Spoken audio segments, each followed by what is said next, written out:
former board member of credit rating agency Moody's, Daryl Duffy, has cast doubts about the African Union establishing a rating agency. In March 2019, the AU Ministers of Finance and Economy officially adopted a declaration that such an institution was needed. In recent times, President Akufo-Addo has also attacked the rating agencies over their continuous downgrade of Ghana and other African economies. The African continent is said to be losing $75 billion each year due to credit rating bias. However, reacting to the claims, the renowned professor of finance Daryl Duffy, who serves as a senior fellow at the Hoover Institute, said he disagrees there's systematic bias by rating agencies. He's been speaking to my colleague Blessed Soga, but what does it take to establish such rating agencies in Africa? Is there the urgent need for such rating agencies in Africa? We can speak with Professor Williams-Pepra, who is a professor of finance at the Andrews University, Michigan. I'm grateful for your time, Prof. Good morning, Aisha. Professor, your stance on accusations that the foreign rating agencies have been biased when it comes to Africa's economy. Good morning to you, Aisha.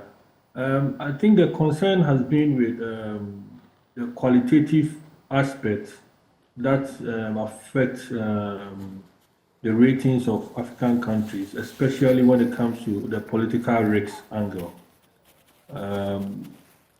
In the quantitative aspect, so let me put it, in doing the risk assessment, there is a first part which is the quantitative aspect. The quantitative aspect looks at 5 main elements. The first one is the character, that is the country's ability to repay the loan, what kind of collateral is the country or the entity giving, what is the condition attached to the loan, also what is the, I mentioned the collateral and the condition, and then the capital. These are easily obtained based on financial information that are given by countries or any institutions under review. The major concern has been the qualitative side, which is the subjective part. And normally the subjective part are the ones that are termed as futuristic or outlooks. Normally the qualitative side are based on the researchers or the assessor's point of view, what he thinks may happen in the future that will make a country or an institution default. And that is where the major issue has been. And I'm sure if you hear of all the concerns, the political risk percentage that are tied to the interest charge is very huge. And it's based on that I'm sure the African Union and other presidents are making the case that we have not been treated fairly when it comes to the outlooks or the qualitative side.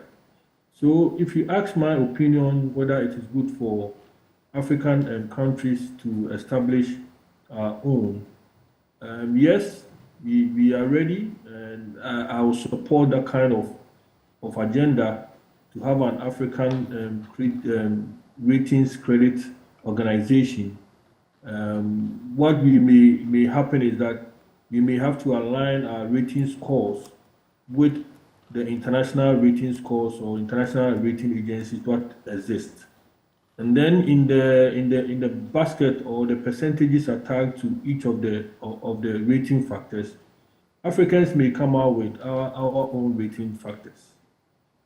The major challenge I also foresee, which will come with African Union establishing it, is whether we be able to establish fairness for the credit agencies on country analysis basis.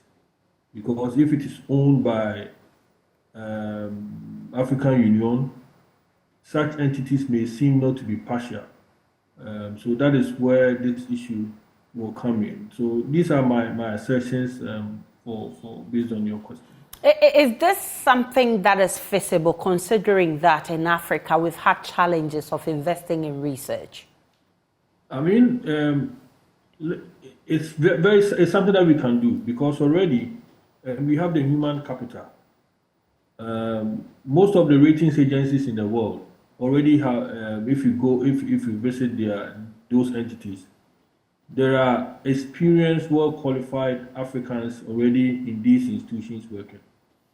We may tap into these institutions, bring some of them to Africa, and then they will bring in the African perspective in the ratings. So in terms of re-establishing it, it's something that we can do. We already have the human capital in Africa that is very easy for us to do. In terms of the research, most of the banks in Africa already have their in-house research professionals. Doing analysis, we may tap into it. There is nothing so special about the existing credit agencies in the world. Just that they have built the credibility. They have been operating for a very long time. They started some like we are thinking of doing something like that in Africa. Should we start our own? With time, we may build that kind of credibility and recognition by the world, and countries may they will still have to be liaising with the existing credit agencies. What I foresee is that maybe the income generating activities for these existing credit agencies may go down because every country, you mostly, if you want to go to the international market and you request for credit agencies to do an appraisal of your risk factors, you pay fees. So if we are going to establish our own African-owned credit agency, it means that the international or the foreign ones are going to have their revenues reduced. That is where probably we may see that kind of challenges. But they will find a way to align it, and the competition will also help to bring the best. And if even within the existing credit agencies, the rates are always not the same. There was some time Ghana was given B by Fitch, and Moody's gave us B plus, and where others gave us B minus.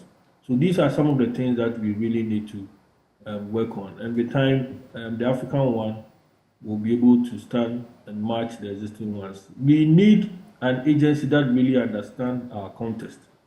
And that is where I think that the arguments from the African Union leaders are coming from, that the existing credit agencies, they don't really understand the peculiarities of African context, and it costs us in terms of the interest cost. So if we are able to do that, it will help to reduce the interest cost in the future.